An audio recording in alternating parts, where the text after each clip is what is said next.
अनुसूचित जातींच्या आरक्षण वर्गीकरणाच्या विरोधात बुलढाणा शहरात जिल्हास्तरीय विराट मोर्चा काढण्यात आला। या मोर्चात आनंदराज आंबेडकर, चंद्रकांत हंडोरे, जोगेंद्र कवाडे, दीपक केदारे, आमदार सिद्धार्थ खरात यांच्यासह दलित चळवळीतील प्रमुख नेते आणि हजारो नागरिक सहभागी झाले होते।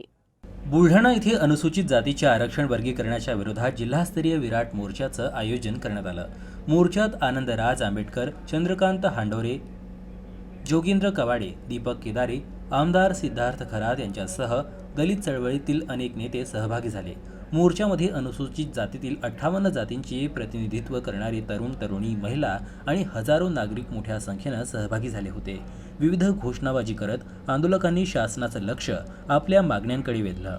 आरक्षण वर्गीकरणाची प्रक्रिया तातडीने थांबवावी आणि बदर समितीचा अहवाल सार्वजनिक करावा, अशी प्रमुख मागणी आंदोलकांनी केली।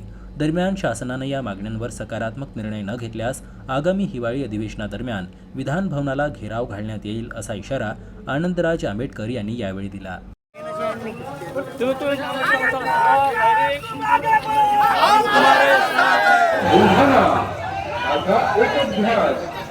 स्वरूपात मोर्चा काढून घडवायचा इतिहास।